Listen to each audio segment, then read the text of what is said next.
Bienvenidos a CMO Latam, un podcast original de Naranja Media donde Santi y yo, la negra, hablamos con los líderes de marketing de las compañías más grandes de la región. Y nos vamos a lo más profundo de su mindset, desde los hitos que han marcado sus carreras hasta cómo se ve el día a día de alguien que está creando estrategias con equipos de marketing.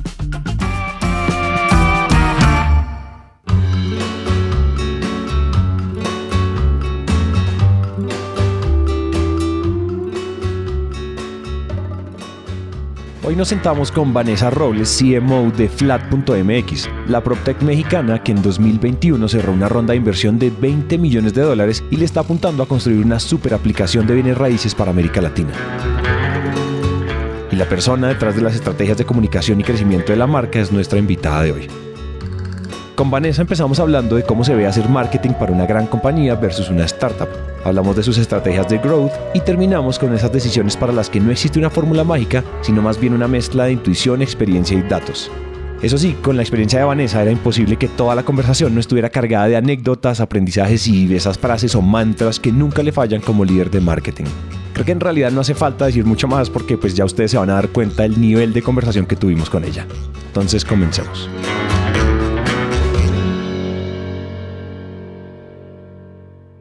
En otro momento, pero sí.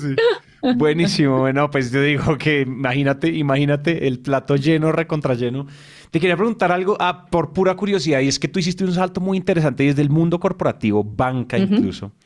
Pasaste al mundo startupero. Yo sé que puede haber cosas que se parecen mucho, otras que no, pero cuéntanos, ¿cuál es esa gran diferencia? O sea, hacer marketing para una gran compañía, para un banco, y hacer marketing para una startup, ¿en dónde está la línea? O sea, ¿cuáles son las diferencias? ¿Qué se hace diferente? ¿Cómo funciona diferente? Mira, la realidad es que, digamos, o sea, yo pasé ahora, ¿no? Este último reciente cambio es de un banco grande, ¿no? A una startup, pero anteriormente había estado en algo que parecía más una startup, que era Privalia, ¿no? Entonces ha sido como yo pasé, ¿no? De un e-commerce y de liderar en Barcelona la marca para los 4 países, para España, Italia, México y Brasil.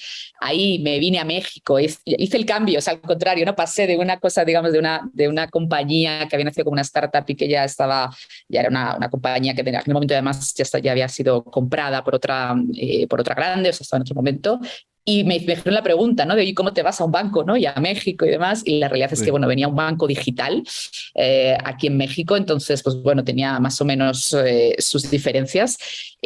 Pero ahora, pues bueno, vuelvo, ¿no? A ese momento donde es todo mucho más chiquito. El equipo también está, pues eso, todavía dando sus primeros pasos, ¿no? Entonces, ¿qué es lo diferente? Hombre, lo primero diferente que se nota es la cultura, ¿no? Al final, en un banco, por ejemplo, por mucho, ¿no? Que tengas estructuras o procesos de agile, que intentes no romper silos, pues al final un banco está regulado, ¿no? Con lo cual existen muchas constricciones en algunos puntos, ¿no? Cuando quieres tomar cierto tipo de decisiones, cuando quieres hacer algunas acciones de marketing más locas, si me permites, ¿no? Pues sí. El área legal es como, bueno, amiga, espera, que tenemos que ver, ¿no? Hasta dónde podemos llegar, ¿no? Y, por ejemplo, esto en una startup se anima a ello, ¿no? O sea, lo que veo es mucho más de, oye, tienes mucho más campo para probar, para equivocarnos, para hacer A/B testing, para ver si esto nos funciona, o sea, dale, ¿no? Y creo que eso también es muy bueno, ¿no? El poder animar a las personas a decir, bueno, pues que realmente si te equivocas, pues es parte del proceso, o sea, no pasa nada, al contrario, es, oye, ¿qué aprendiste? ¿No? Y cómo seguimos, ¿no? Quizá en un banco, pues sí, ¿no? El tema de reputación es muy importante, ¿no? O sea, tienes que ir muy de la mano, ¿no? Que comunicas, las audiencias son más sensibles en algún punto, ¿no? Al final tienes stakeholders de temas que puede ser, ¿no? Al final de asuntos públicos, inversionistas, depende de cómo, pues bueno, tienes que tener un poquito más de cuidado, ¿no? De qué tipo de mensajes o cómo se emite en prensa, etc., ¿no? Una startup, y en el momento, por ejemplo, en el que está Flat ahora, pues bueno, obviamente la reputación hay que cuidarla siempre, ¿no? Pero, y tienes que ir construyéndola, ¿no? Pero sí que de alguna forma, pues bueno, puedes tener más flexibilidad y más apertura para poder realizar ciertas acciones sin miedo a, uy, me van a bajar las acciones, ¿no? En la bolsa. Claro, sí. Oye, de cara al crecimiento, de cara al growth puro y duro, ¿tú crees que hay una cultura que, o sea, cuál sientes tú que son los elementos culturales que promueven un equipo que esté enfocado y que esté persiguiendo métricas de crecimiento nivel startup que siempre se enfocan en exponencial, como se levanta capital, hay que crecer rápido. ¿Tú crees que hay unos elementos culturales que te has dado cuenta que ayuden a que el equipo en serio esté como con esa llama encendida de vamos a crecer? Así toca hacer cosas locas, como dices tú. Sí, mira, yo lo que sí que noto, por ejemplo, bueno, hay un tema que también ya se ve, o sea, que es incluso de edad, o sea, las generaciones más jóvenes, ¿no? O en el equipo los que son más jóvenes, pues es como también tienes menos miedo a equivocarte, ¿no? Porque al final es decir, bueno, no conoces tanto, ¿no? O al final pues lo llevas más en la sangre y esto es verdad que los que estamos ya liderando el equipo lo que tenemos que hacer es pues animarles, ¿no? Dejarles también que ellos descubran, o sea, de nada serviría que yo les dijera, oye, no hagas esto porque sé que no va a funcionar. En algunos casos sí, porque al final es no, ya me ahorro algunos pasos, ¿no? Y mi labor ahí es ser más coach y al final decir, no, descubre tu propio camino, ¿no? Y que al final todos tienen que ir descubriendo. Entonces yo creo que sí que hay un componente ahí cultural de que cuando eres una startup y estás mucho más motivado diariamente por los datos, ¿no? O sea, existe como, ¿cómo te diría, no? Como si te estuvieran picando un poquito así cada día de, hey, no te puedes acomodar mucho en la suya, porque al final lo que te funcionó a lo mejor la semana pasada, esta no te funciona, ¿no? Entonces creo que esa cultura de la experimentación continua, ¿no? El hacer equipos multidisciplinares como muy sólidos, ¿no? Yo involucro mucho al equipo y soy muy obsesiva o si me dices intensa casi con ellos sí. En decir, oye, es que data, creatividad, producto, tech, o sea, tenemos que ir, pero vamos, pegaditos de la mano. O sea, no vale de que tú estés haciendo una acción, ¿no? Por un lado en growth y que luego la persona de branding no sepa. Entonces, o sea, de hecho, por ejemplo, en el equipo, el que es el head de branding, ¿no? Y el que es el head de growth, yo les digo, oye, es que no sois dos cerebros que van separados. Uno es el hemisferio derecho y otro es el hemisferio izquierdo. Entonces, miren a ver cómo se apaña, pero esto tiene que funcionar integrado, ¿no? Y creo que eso enriquece muchísimo. O sea, cuando empieza a haber elementos empáticos de, ok, entiendo cómo mi trabajo afecta, ¿no? En esto y cómo yo te puedo ayudar y tú me puedes ayudar a mí, creo que eso hace el clic. Hagamos pausa por un momento. En este espacio traído a ustedes por HubSpot, la plataforma CRM número 1 para empresas en expansión, queremos hablarles de rugby. Sí, el deporte que se parece al fútbol americano, pero en el que en lugar de llevar el balón a través de pases, los jugadores lo llevan corriendo o pasándolo entre ellos con las manos. Resulta que en rugby existe una formación para reanudar el juego después de una infracción, se llama Scrum, y es algo parecido al saque de banda de fútbol, al face-off en hockey o al rebote defensivo en baloncesto. En todos, al final, lo importante es alinear a los jugadores para ganar el control del juego. Resulta que Scrum es también el nombre de una metodología de trabajo ágil para la gestión de proyectos, pero no es coincidencia que la formación de un deporte y una metodología de trabajo tengan el mismo nombre. Y aquí sí va una historia. En 1993, Jeff Sutherland intentaba desarrollar un software para la Fuerza Aérea de los Estados Unidos y se dio cuenta que el proceso tradicional no estaba funcionando. El equipo estaba trabajando de manera descoordinada y no lograban cumplir los plazos establecidos. Entonces se inspiró en el desarrollo de proyectos aeronáuticos, porque tienen muchas partes, mucha incertidumbre y muy poco tiempo. Y en el rugby, tal vez porque habrá visto en algún partido de la Copa Mundial de Rugby, que por cierto se vuelve a jugar en 2023, desarrolló el Scrum como flujo de trabajo, con la idea de coordinar equipos para alcanzar objetivos complejos, haciéndose la vida más simple. Al final de este ejercicio, Jeff llegó a un plan que se divide en ciclos cortos de trabajo, los conocidos sprints en las startups, que literalmente traducen carrera o pique por lo intensos y rápidos, y en los que los equipos se reúnen a planificar, monitorear y reflexionar sobre cómo mejorar para entregar un incremento funcional del producto en cada sprint. Aquí tenemos que aclarar que con equipos no nos referimos a una única área trabajando desesperadamente para desarrollar un proyecto. Uno de los principios de las metodologías ágiles y en la vida en general es que la eficiencia implica colaboración, y para las organizaciones esto se traduce en comunicación entre marketing, ventas, producto, recursos humanos, en fin, todos los departamentos por distantes que parezcan. Así como Scrum, hay cientos de metodologías de trabajo ágiles con diferentes características. Por ejemplo, la Kanban o la Lean se enfocan más en la gestión de tareas y en la maximización del valor, y no tanto en el trabajo en equipo y la adaptación constante. Al final, sea cual sea la metodología que escojas para coordinar tu equipo internamente y con otros equipos, esto es un accionable dentro de un plan estratégico más grande. Si quieres crear una estrategia coherente para alinear tus departamentos al tiempo que haces un uso inteligente de tu presupuesto, analizas tu rendimiento pasado y planificas un futuro exitoso, ve al enlace naranjamedia.co/organiza. donde vas a encontrar un ebook con todas las explicaciones, recursos y ejemplos que HubSpot tiene para que implementes la planificación estratégica en tu empresa. Te dejamos el enlace naranjamedia.co/organiza en la descripción de este episodio para que puedas entrar una vez termines de escuchar la conversación de hoy. Por ahora, sigamos con Vanessa.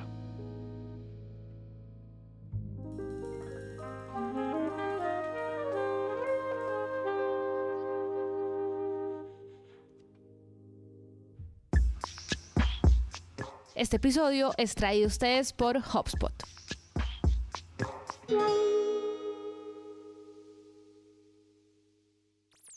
Hablando de las cosas locas, entre comillas, que es que ahorita, para los que nos están escuchando y nos están viendo, Vanessa hizo locas, hizo unas comillas así en la cámara. Cuéntanos un poquito de esas cosas locas o sea, las últimas estrategias que te hayan funcionado muy bien. O sea, hablemos un poco de crecimiento, pero de esas palancas inesperadas. Eso que, que se encontraron, que tu equipo experimentando y ¡pum!, le pegaron a algo. Cuéntanos un poco esa anécdota de recientemente qué pasó, como este era el botón que había que espichar por ahora, porque de pronto mañana deja de funcionar. Pero cuéntanos un poco cómo fue el proceso, cómo llegaron ahí, como a manera de anécdota. Mira, pues yo justo recién entré en Flat y seguro que si nos escuchan desde México pues conocerán el Hot Sale, ¿no? El Hot Sale es el evento de compras por excelencia en el año, yo creo que junto con el Buen Fin, ¿no? Que es ahora en mayo y que realmente todo el mundo espera porque sabe que es una semana donde tienes los mayores descuentos, ofertas, todos los retailers, o sea, se pone todo, pero es hot de verdad, ¿no? Y se va preparando con el tiempo, ¿no? Entonces, pues yo recién entraba a Flat, ¿no? Y fue una de los primeros proyectos que digamos, asumí como, bueno, ¿y qué vamos a hacer para el Hot Sale? Y yo, me lo preguntan ustedes a mí, espere, no, o sea, no, yo sería la que tendría que preguntar, ¿no? Porque claro, es como, oye, como una PropTech que nosotros nos dedicamos a comprar y vender inmuebles, ¿no? Casas. Claro, dices, bueno, pues no es como comprarse una playera, ¿no? Entonces, pues fue muy interesante, ¿no? Porque reflexionamos, oye, why not, ¿no? ¿Por qué no vamos a estar en el Hot Sale? ¿Y por qué no vamos a empezar a crear una cultura hacia los usuarios, hacia las personas de ¿y por qué no te vas a comprar una casa también en el Hot Sale? O sea, entiendo, ¿no? Que al final no es como comprarte una playerita que dices, pues sí, pues es un e-commerce y gasto fácil, ¿no? Pues 200 pesos, 300 pesos, ¿no? Esto es un desembolso un poco mayor, pero, podemos hacer promociones igual, podemos hacer flash sales igual, podemos hacer descuentos. Entonces, lo que nos corresponde a nosotros es, bueno, yo voy preparando, ¿no? Y te voy avisando que estate pendiente de nuestras redes porque a lo mejor si encuentras la comunicación justo el martes, pues tengo un flash sale de que las X primeras personas que lleguen, ¿no? Pues van a encontrarse un descuento específico para estos días sobre el precio que ya estamos publicando, ¿no? Le metimos partnership con otras startups, nos aliamos, por ejemplo, con nuestros amigos de Justo, el supermercado online, y dijimos, oye, nosotros somos una casa, vosotros tenéis súper online, ¿por qué no regalamos a las personas que se compren un depa pues el súper por un año, ¿no? Y fue como, claro, ¿por qué no? O sea, genial. Pues como esto, empezaron a surgir las ideas y en menos de 2 semanas montamos todo un festival. O sea, al final nos sumamos al Hot Sale, estuvimos haciendo flash sales durante unos días, tuvimos promociones específicas, hasta nos juntamos con otro partner, les dimos a las personas que también nos dieran un anticipo y llegaran al final a hacer el enganche por el inmueble, vacaciones en Cancún. O sea, que al final yo creo que el sector al que te dediques, o sea, no es óbice para hacer cosas que digas, ¿por qué no voy a estar también, ¿no? en esto? Sabes que lo que me gusta tanto de lo que estás diciendo es que primero metimos lógicas de retail, ¿cierto? Metimos lógica de como de retail de bajo costo, de una playera. Esas lógicas las embebimos en la compra de grandes activos como los inmuebles y demás. Y decir el why not, creo que una de las cosas de ser arriesgados y de hacer cosas locas o de hacer cosas extrañas igual, no es como vamos a hacer algo que nunca nadie haya hecho, pero de pronto conectar puntos diferentes. Conectar puntos diferentes. ¿Y qué es lo peor que puede pasar? Bueno, de pronto la gente no hace clic, la gente de pronto no le va. Pero si nos enloquecemos y la gente es como ¡wow! Y se abarrotan en la entrada de Flat, pues esa era la idea, ¿no? Finalmente creo que una de las cosas que uno tiene que hacer en un rol como el tuyo es eso, es promover un poquito un toque de locura a ver qué sale del otro lado. Fantástico. Y romper los paradigmas pues que todo el mundo asume, porque créeme que, no sé, hace unos años decir como, oye, ¿por qué no hay propiedades puestas, no sé, en Black Friday? Que todos esos días están inspirados como en el Black Friday. Pues el Black Friday también está en propiedades inmobiliarias. Eso a nadie le cabe en la cabeza, pero fíjate lo que pasó. Pues se puede, sí, sí, o sea, y es lo que hicimos, ¿no? Y al final me dices, oye, pues, ¿cómo valorasteis el hecho, no? Dice, oye, pues fue bueno o no, oye, pues sí, pues medimos y hubo más tráfico, hubo más interacciones, la gente preguntó. A lo mejor el objetivo final, pues, era como, oye, si vendemos, pues qué bueno, ¿no? Que es lo que buscábamos, pero entendíamos que era el primer año, la primera vez, entonces también a las personas tienes que hacer un poco esa parte educativa de también te puedes comprar un DEPA en el hot sale, ¿no? Y para mí la mayor satisfacción creo que vino como un par de semanas después, que me invitaron también a un Twitter Space aquí de un medio de comunicación para hablar del hot sale y cómo nos había ido. Y entró un chico de la audiencia, ¿no? Que dijo, oye, pues es que yo tengo 30 años, la verdad que es cuando empiezas a plantearte, pues rento, me compro algo. Y vi que Flat tenía yo soy súper usuario de hot sale y dije, ostra, pues ¿por qué no? ¿No? Y que realmente, wow, ya está, o sea, ya por lo menos ya está la semillita en la cabeza, ya me dijo el chico, dijo, yo voy a esperar ya el próximo año, ya me voy a ir preparando y ya durante las semanas antes voy a ver qué depas tienen en oferta y seguramente pues eso se lo comentaría a mis amigos. Dije, ya está, para mí eso es check, o sea, ya es objetivo, ¿sabes? De, hey, al menos ya hemos conseguido una awareness y plantar esa semilla de, sí, pues también, lo que tú dices, o sea, hay veces que no hay que reinventar demasiado la rueda, sino llevar, ¿no? Learnings y aprendizajes de todos los sectores, te lo llevas, ¿no? A otro estadio y veamos cómo funciona.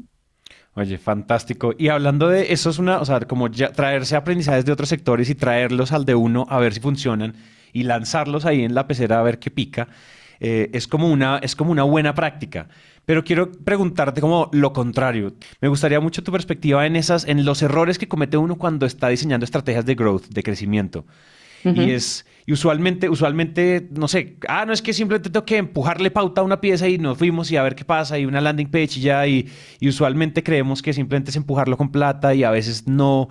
Entonces cuéntame un poquito como, ¿cuáles son esas cosas, esos que tú siempre cuando de pronto entras a una consultoría es como, ay, siempre hacen lo mismo, esos patrones que ves que se repiten, que la audiencia que te escuche, ya sea en CMOs de grandes empresas o de pequeñas startups, lo que sea que nos estén escuchando, pues se puedan llevar a aplicar?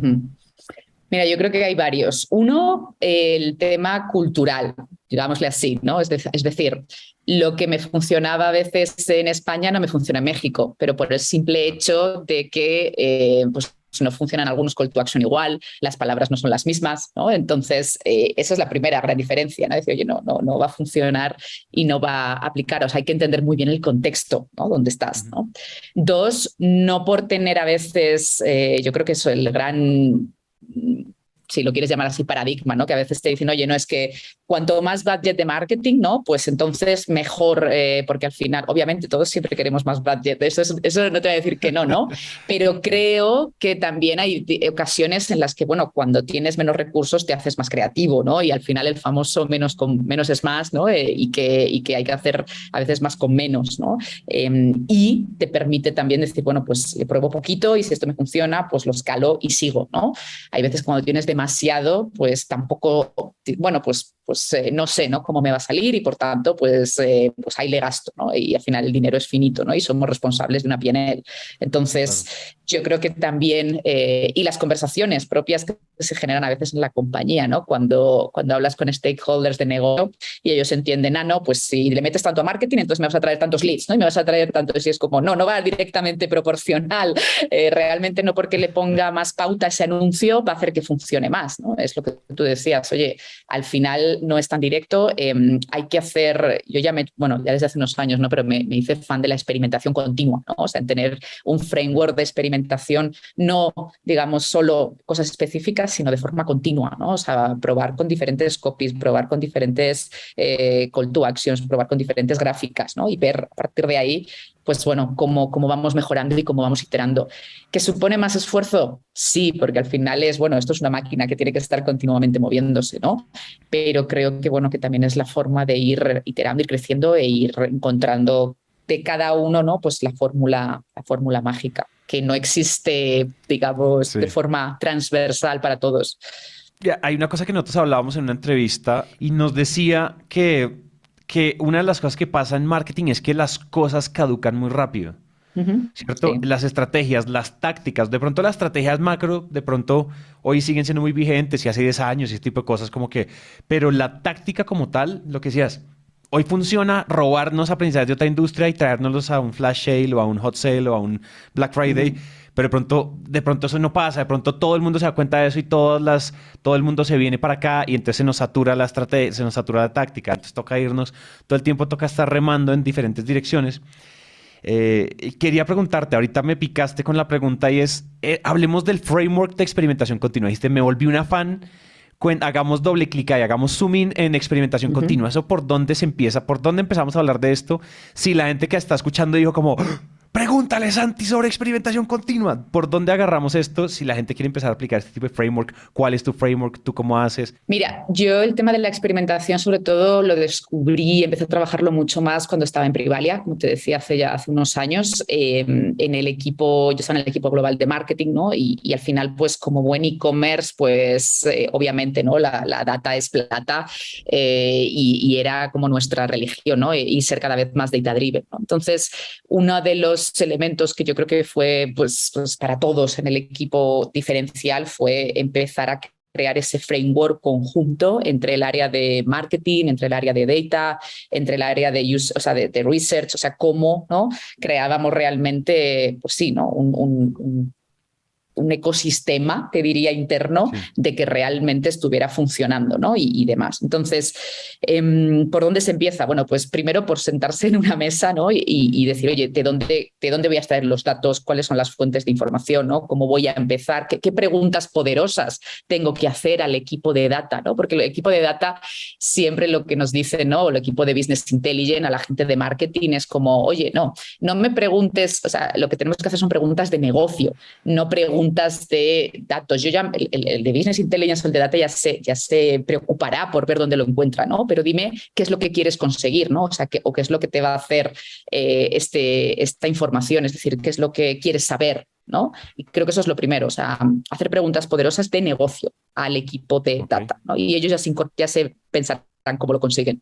Ok, una pregunta antes de que sigas. Como una pregunta de negocio poderosa, dame un ejemplo, como alguno que tengas uno que se te venga a la cabeza. Como, Quiero saber mis usuarios dónde se están atascando en el funnel, que estoy viendo que no están pasando desde este estadio hasta el siguiente. No hay una conversión. O sea, ¿qué está pasando en el medio?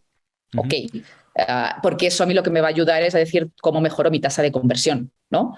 Entonces el de data se irá de nuevo y verá, ok, pues necesito habilitar una cookie aquí o necesito habilitar este píxel o cómo creo la trazabilidad, ¿no? El modelo de atribución. Por ejemplo, esa es una pregunta que para mí sería decir, o sea, porque al final lo que yo quiero conseguir es mi endpoint es necesito mejorar la tasa de conversión, ¿no? Con lo cual necesito que me digas esto, ¿no? O una pregunta de negocio, pues es necesito incrementar mis ventas, ¿no? Por ejemplo, tan sencillo como esto, ¿no? Entonces, ok, ¿qué tiene que pasar desde atrás para que en el funnel, para que esto pase? Y ya después ustedes se llevan esa pregunta, la data que el equipo de Business Intelligence les devuelve y ustedes ya experimentan con cambios en la página, con ofertas. Exacto. Sí, cuando decía antes, o sea, cómo empezó, te digo, para mí eso fue hace unos años y eso ya sí que me lo he llevado durante los últimos, pues sí, aproximadamente 5 o 6 años, desde crear un stack de MarTech, o sea, la parte mucho más de AgTech, la parte mucho más eso de Marketing Tech, dentro del equipo de marketing. De hecho, por ejemplo, cuando yo llegué al banco hace como 3 años, uno de los primeros perfiles que incorporé fue tener, ¿no?, una data analyst dentro del equipo, que no perteneciera a data, que no perteneciera a Business Intelligence, sino que estuviera en marketing, ¿no? ¿Por qué? Porque al final era un poco los ojos que guiaban al área de growth, a optimización de campañas, a conseguir, pues sí, los datos necesarios para cómo mejorar, optimizar, ir creciendo, ¿no? ¿Cuáles son los roles para ti, o sea, el Dream Team de marketing? ¿Qué roles tiene? ¿Qué roles no pueden no tener? Porque me gustan esas nuevas cosas que son medio contraintuitivas, que de pronto no se veían antes. Igual todas las áreas se tienen que hablar, pero yo no la quería de allá, la quería mía propia de marketing. Cuéntame un poquito como el Dream Team de marketing, ¿cómo se ve? Para mí un Dream Team de marketing, o sea, tiene una parte, llamémosle si quieres, de performance importante, o sea, esa parte de growth performática, ¿no?, que está viendo, pues abriendo canales, probando, iterando y que tiene que funcionar eso muy, muy círculo virtuoso, donde al final hay una clara visión, ¿no?, pues top of the funnel, middle of the funnel y el bottom, pero desde esa mentalidad de growth, ¿vale? Con métricas que van por toda la parte, por todo el funnel. Te diría que yo también, o sea, para mí la parte más creativa, brandiniana, content es súper importante. O sea, al final, la eterna pregunta, ¿no? O sea, performance o branding. No, es que no hay dilema, es que no hay discusión, es que, o sea, es que tienes que estar trabajando una y otra. O sea, hay que crear marca, hay que crear, obviamente, a largo plazo mientras vas haciendo el día a día, ¿no? Entonces, yo creo que esas dos iniciales y luego, oye, cómo acompañamos, ¿no? el equipo, pues sí, o sea, especialistas seguramente, si pudiera pedir, ¿no? Cada vez vamos a un mundo más especialista, ¿no? Por eso, porque cambia muy rápido. Entonces, pues al final vas teniendo personas que quizá eso, ¿no? De cada uno de los canales, pues dominan bastante. Y sí, o sea, yo te diría que por ahí pues pudiéramos tener como al menos para comenzar. Qué bárbaro, no me gusta mucho eso. Porque finalmente sí, oye, lo de la eterna pregunta que dices de branding versus performance es una pregunta que además nos sucede mucho. Por ejemplo, nosotros haciendo podcast y es, bueno, los podcasts se asumen como eso es contenido y sí, es contenido como por amor al arte, pero eso no trae performance y nos hemos dado cuenta que de las buenas maneras que hay de hacer performance es también con contenido, es decir, jugar el largo y el corto en una misma estrategia. Y es claro, un canal de podcast se va cocinando a fuego lento, pero la audiencia que va llegando se va calentando y pueden entrar a otros diferentes funnels de conversión diferentes. Entonces la gente ya es fan tuya en el podcast. Entonces digamos que, no sé, es el podcast, by Vanessa Robles. Y entonces ya la gente te adora, la gente, no sé, como por ejemplo, como coach de marketing. Pero la gente después puede ir a un curso tuyo, a inscribirse a alguna de ese tipo de cosas. Pero igual las dos cosas siguen funcionando y se alimentan a la par. Entonces, eso que dices es una eterna pelea entre performance y branding que yo creo que estamos tratando de cerrar. Y la eterna pelea entre marketing y ventas, ¿no? Ahorita ya estábamos leyendo un reporte de State of Sales, no me acuerdo dónde lo estábamos leyendo, pero decía que las empresas que se integran y como que se amangualan, se alían entre marketing y ventas, crecen un 26% más que las que no. Usualmente, es que marketing me manda leads sucios, no me manda leads calificados. Esa es la típica, ¿no? Un poco. Sí, vamos, todos los días. Sí. Sí, o sea, creo que en una de las últimas clases, me acuerdo que estaba también con una empresa y les decía, bueno, en el momento en el que entiendan ese santo grial, porque es un santo grial, ¿no? Entre que las personas de sales, las personas de ventas y marketing nos entendamos, ¿no? Y exista esa intersección, el mundo cambia. Porque al final es eso, ¿no? O sea, estamos también destinados a entendernos. Yo creo que lo que sí que me he dado cuenta en los últimos años, ya después de haber pasado por distintas compañías más grandes, más chicas, distintas geografías y todo, es que es verdad que obviamente, ¿no? Ya los trabajos en silos pues ya no funcionan. O sea, esto ya es como súper desfasado. Y dos, que todo es mucho más líquido, ¿no? Y cuando digo mucho más líquido, vivimos en un mundo donde las marcas son más líquidas, los ecosistemas que se crean, pero también las propias áreas, ¿no? Y al final todos tenemos interdependencias y todos necesitamos entender el trabajo de todos y sabiendo que eso es lo que hace pues, el objetivo final, ¿no? Y la parte de sales marketing, o sea, yo creo que cómo entenderlo, ¿no? Y cómo, lo que tú decías, ¿no? Y cómo puedo calentar un lead.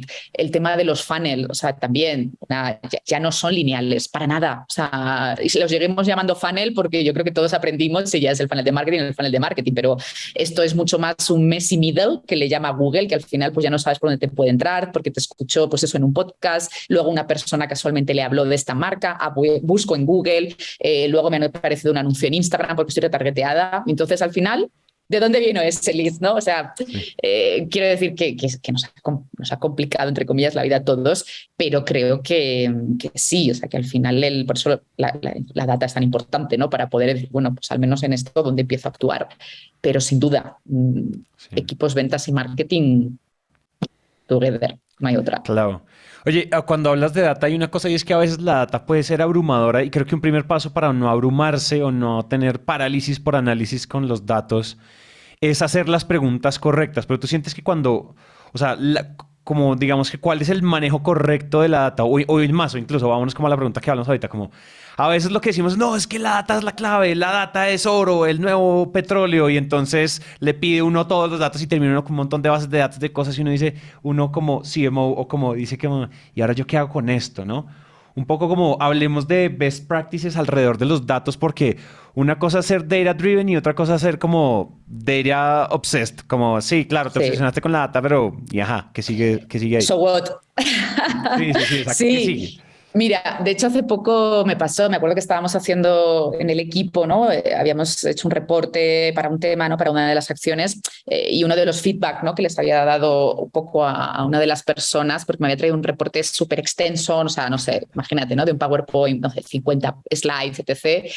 Pero todo era datos y yo lo acabé y dije... ¿Y qué? O sea, ¿qué hacemos con esto ahora? ¿No? O sea, está muy bien que me traigas aquí como una exposición de, mira, pues pasó esto y esto y esto, ¿no? Y vimos esto y esto y tal.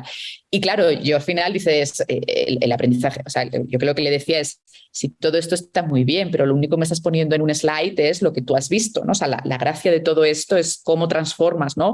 Los datos en información, la información en insights, y en insights que tomes decisiones accionables, ¿no? Porque te van a solucionar o porque necesitas, ¿no? Acceder o hacer algún que te cambie la aguja, o sea, que realmente mueva, ¿no? Porque al final hay datos que también están muy bien, pero yo siempre digo, mira, otro de las grandes frases que a mí se me quedaron, que me dijo una vez una persona fue, ¿pero esto te va a hacer más lista o te va a hacer ganar más dinero?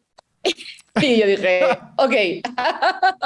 No, o sea, son esas preguntas que te cambian porque dices, ok, me va a hacer, esto actualmente me va a hacer más lista, pero no me va a hacer más ganar dinero. Pues no, amiga, o sea, pues entonces esto no te sirve. Si te hace más lista, te hace ganar más dinero, perfecto, pero si puedes, mejor empieza por lo que te va a hacer ganar más dinero y luego lo que te haga más lista. Entonces, wow. Yo muchas veces sí, siempre os lo digo al equipo de, pero a ver, ¿este dato te va a hacer más listo o te va a hacer ganar más dinero? Ok, vamos entonces a lo que nos va a hacer más ganar dinero primero, ¿no? Es algo muy tonto, pero muy revelador, ¿no? Cuando tienes que tomar una decisión. Sí. Oye, me gusta eso que estás diciendo. Perdón, te interrumpí. ¿Vas a seguir? No.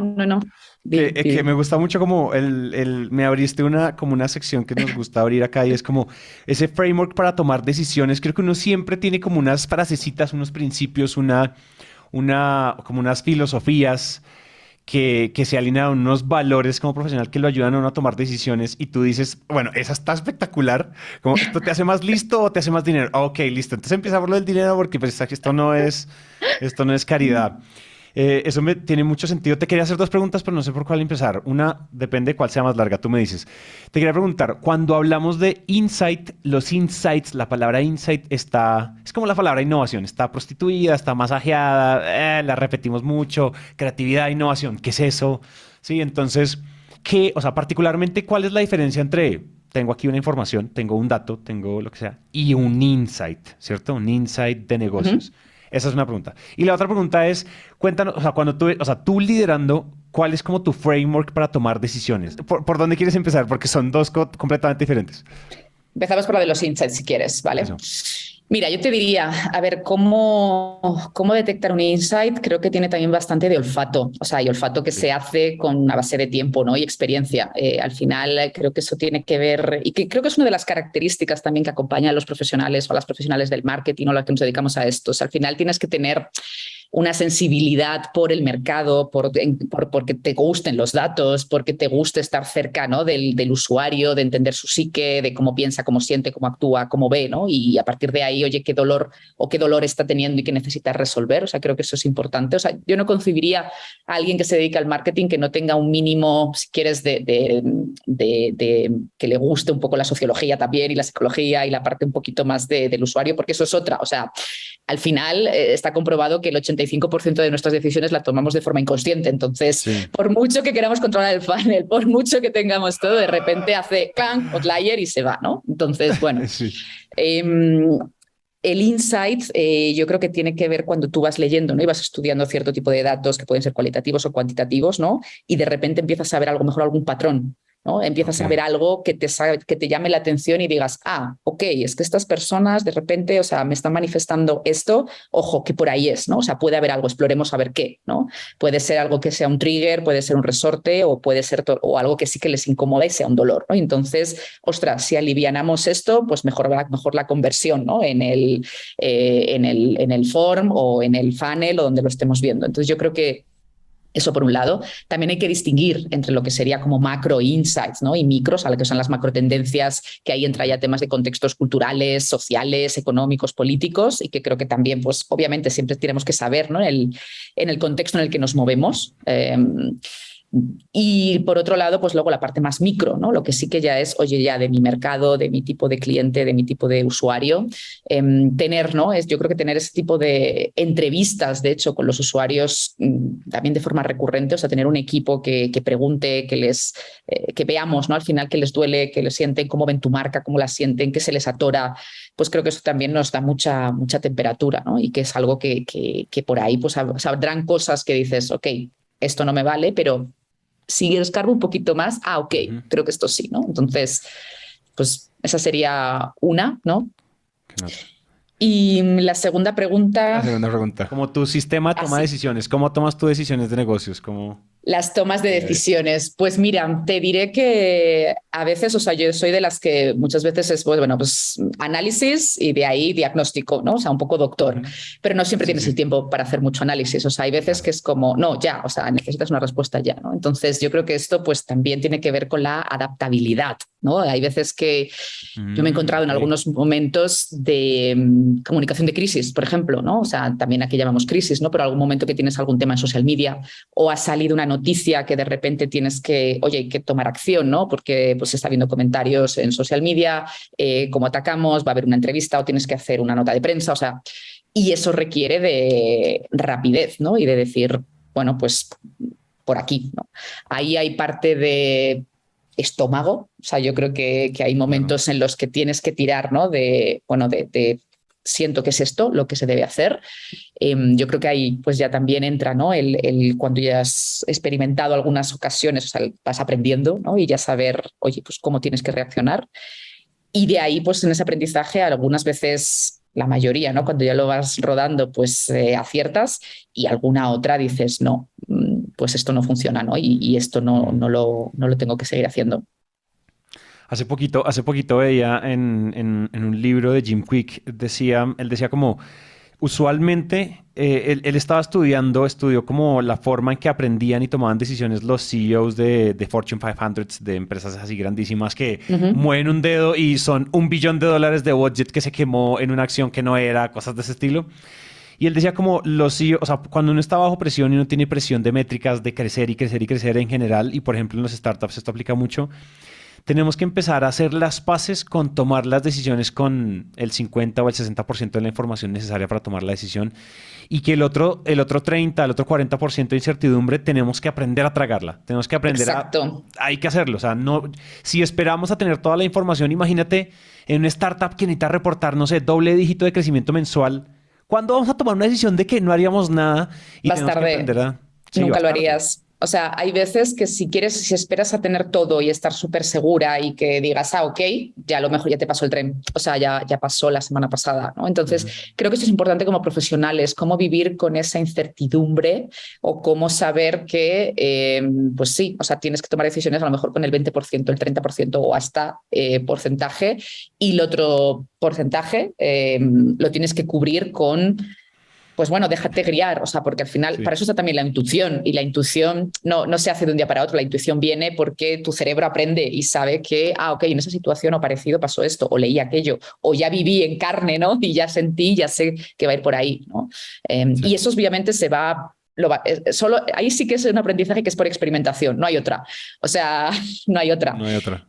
O cuando te lanzan a la piscina, o sea, o a la alberca, ¿no? Que se dice aquí en México. Sí. Es decir, cuando de repente, pues por lo que sea, yo me acuerdo hace muchísimos años, yo creo que todavía estaba en trainee o estaba en mis primeros, mi jefa en aquel momento se había ido de vacaciones, ella estaba no sé dónde, yo estaba, y me tocó tomar una decisión de, bueno, ¿qué hacemos? Y nunca me había tocado, o sea, pues, ok, siempre había alguien, ¿no? Y creo que eso es muy aplicable a todas nuestras partes de la vida. Siempre hay una primera vez, siempre va a haber algún momento en el que... ok, no sé cómo va a salir, pero pues me lanzo. O sea, ahí estoy que hacerlo. Y no va a haber nadie atrás que, pues ya está, ya veremos cómo sale. Sí, 100% de acuerdo. 100%. Sí, y hay cosas que son, aquí en Colombia decimos calle. Es como Sí. calle, salir a la calle y es en la calle que se aprende, Sí. es en la calle que se entiende. O sea, saltar rápido de los libros. Yo creo que incluso, mira, yo creo que una de las cosas que más tienen que empezar a pasar, no solo en los líderes de marketing, sino en los profesionales que trabajen en áreas de marketing, es muy rápido salirse del curso y del entrenamiento y del libro a experimentar en la calle. Por lo que decíamos ahorita, es que muchas verdades caducan muy rápido como en el cuerpo de conocimiento del mundo del marketing, caducan muy rápido. Pero te quería preguntar, antes de pasar a cuáles son las apuestas que se vienen para ti como en profesional y como líder de marketing y en Flat, ¿cuáles son esas verdades que tú sientes que igual no caducan? Que pueden ser como principios tatuables, así como... Ujú. Yo creo que tocar la emoción, o sea, al final las marcas a veces caemos en eso, ¿no? Cuando dices en la velocidad, en querer resultados rápidos, en querer crecer rápido, ¿no? Y al final, pues eso, las personas no solo somos, o sea, no solo somos números, no solo solamente hacemos cosas directamente, sino que muchas veces necesitamos ese toque de emoción, ¿no? El decir, cuando creas una campaña, cuando creas una experiencia, o sea, las personas al final recuerdan el cómo las has tratado, el cómo se sintieron, te diría, ¿no? Creo que esto es importante porque muchas veces dejamos mucho al azar esa parte o decimos no es una transacción.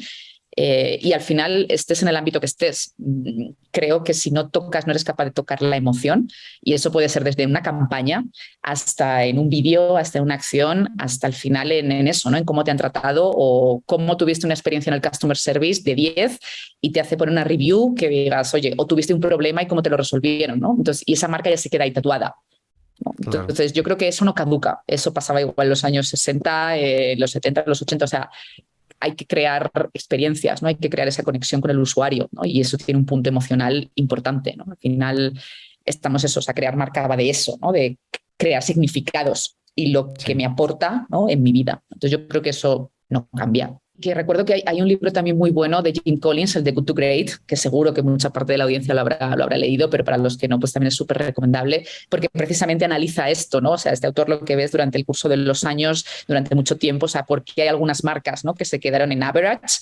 algunas que fueron good, y qué elementos había en las que fueron realmente great, ¿no? Y que no siempre va ligado a ser las más grandes del mercado, ¿no? A ser los General Electric, Coca-Cola, Ford, esas grandes, no, a veces eran marcas más chiquitas, pero tenían un componente de ADN, de valores, de liderazgo, que realmente las hacía las que daban el extra mile, ¿no? Y sabes que estaba pensando ahorita que lo mencionabas, como este punto conecté, dime qué piensas de esto que te voy a decir, y es cuando uno piensa en las verdades, en esas verdades del marketing y de los negocios que no caducan, todas casi siempre tienen que ver con comportamiento humano, con economías del comportamiento, con la forma en que interactuamos como personas, con la forma en cómo sentimos y nos relacionamos, cómo creamos significado. Y en general las verdades que caducan son las que hablan de tecnología, de canales específicos, de que el algoritmo cambió, entonces ya no son así. Antes todo el mundo estaba enloquecido por aparecer en los periódicos y ahora todos estamos enloquecidos por estar en Facebook pagando o en TikTok pagando. En TikTok, sí. Exactamente, como que antes se hablaba, o sea, la palabra youtuber tiene menos de 2 décadas. Ese tipo de cosas de lo que, o sea, cuando hablamos de las cosas que caducan suelen ser como los canales a los que llegamos, pero cuando hablamos como esos principios emocionales, o sea, los humanos siguen siendo humanos muy parecidos, claro, diferentes generaciones, diferentes estructuras de valores, pero finalmente son valores, finalmente son emociones, finalmente psicología de comportamiento. Ese tipo de cosas suelen no cambiar tanto, o sea, cuando las tienen en cuenta, esas verdades se mantienen. Pero cuando hablamos de tácticas particulares, de canales y de tecnología, ese tipo de cosas, esas caducan más.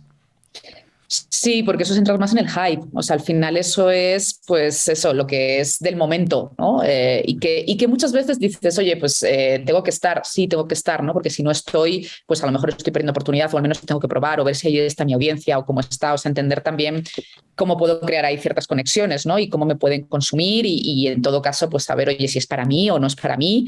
Y si no es para mí, pues me concentro en otros canales, ¿no? Ok, pero forma parte del momento, o sea, pues es lo que tú decías, oye, es que ahora ya eso, es el momento youtuber o es el momento streamer, si estás en Twitch, o es el momento TikTok, o es el momento ahora ya metaverso, ok, ¿no? Y mañana será otro. Y seguramente en 20 años pues será totalmente distinto, o sea, eso no va a cambiar y eso es cíclico, pero eso es adaptarse al hype, yo creo, ¿no? Y entenderlo. Pero lo que el trasfondo creo que sigue siendo el mismo, igualmente válido, que tienes que construir tu marca, tienes que tener un propósito, tienes que construir, oye, cuál es tu campo semántico, cuáles son tus valores. Creo que eso es fuerte, ¿no? Y que además pues es lo que hace que esto sea sostenible, ¿no? Esta conversación está espectacular. Me encanta cuando la gente se entrevista sola.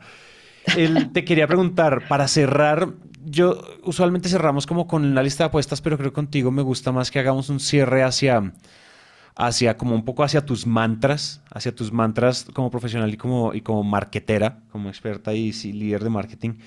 Y me gustaría como que cerramos con eso. Ya anotando una primera y es, ¿eso te hace más inteligente o te hace más dinero? Eso es un gran mantra para los negocios. Pero cuéntame qué son esas frases, esos aprendizajes, de pronto algo que te haya dicho un mentor, que leíste, que has aplicado, que sabes que funciona, que tú te repites, que tú sabes que son como esos mantras que nunca te fallan, o al menos que casi nunca te fallan.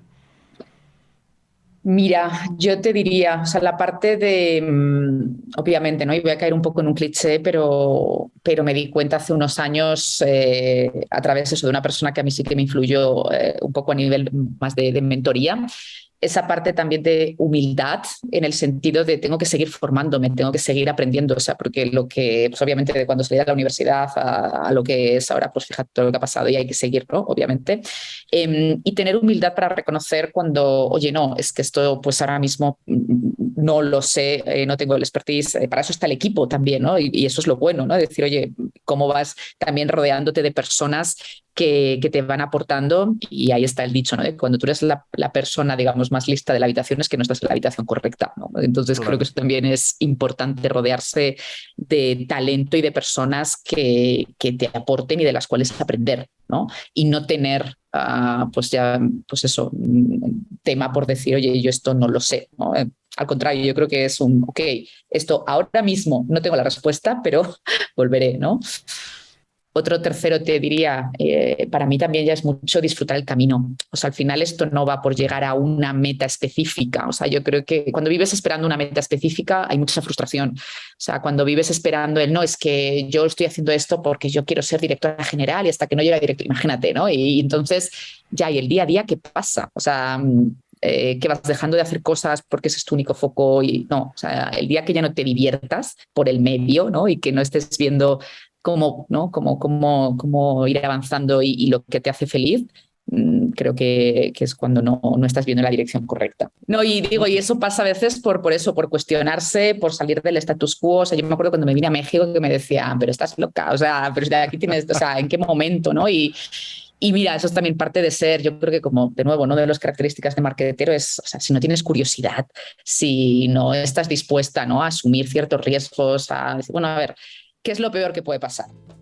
O sea, empezando por ahí, ¿no? Y hacer diseño de...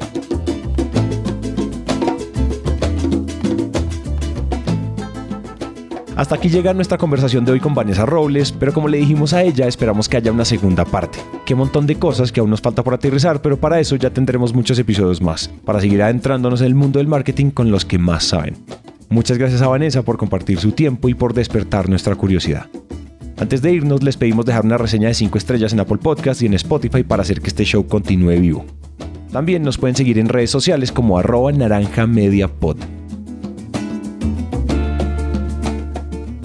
La producción de este episodio fue realizada por Julián Cortés y Ana María Ochoa, el booking por Catherine Sánchez y el diseño de sonido por Alejandro Rincón. Muchas gracias y nos vemos en la próxima semana.